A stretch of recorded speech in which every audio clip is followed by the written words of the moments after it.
next exercise we're doing is a push-up variation. For this one, we're going to start as variation 1 as a standard push-up. So we want to go into a push-up ready position, ideally on our feet, so hands directly under shoulders, hips in line with shoulders and ankles, and our feet hip width apart. Now if you find this too difficult, go onto your knees or onto an inclined surface to make this easier. So variation 1 is a standard push-up, coming all the way down, bending at the elbows so that our elbows are by our ribs, and then pushing until our elbows are fully extended. Variation 2 is a hand release push-up. For here, we want to go down just like we were in our standard push-up position, but let our chest touch the ground, release our hands, and then push up again. So in real time, releasing the hands and pushing up. Always looking for full extension at the top of the movement. The third variation that we're doing is a tempo pause push-up. This is where we go down and then hold our body just off the ground, about a foot's depth between the ground and the chest, for 5 seconds. So, Mr. English will go down, hold for 5 seconds, about 4, and up, and that is 1 rep. Remember, fully extend those elbows and keep the hips in line to ensure your back is safe.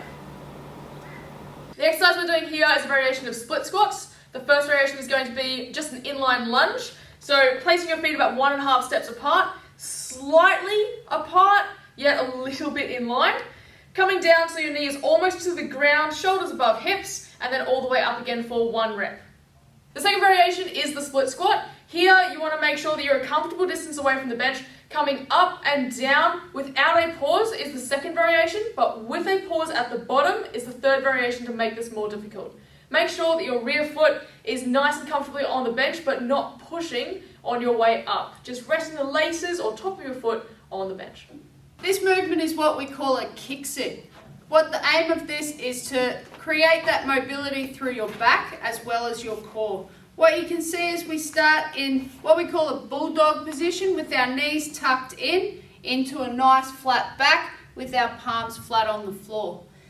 As we turn around, you'll be able to see from the other angle that when you kick through, you need to have your knee pointing up towards the ceiling and this other leg comes straight out to the side.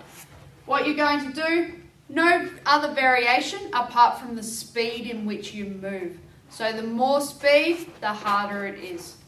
So the exercise we're doing here is a variation of push-ups. The first variation being an incline push-up.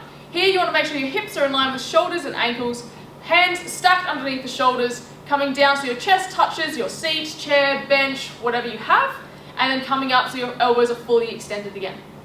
Second variation is a standard push-up. So again, hips in line with shoulders and ankles, hands stacked under shoulders, and then lowering down till you're about a 5th depth from the ground, and then all the way back up with a fully extended elbow.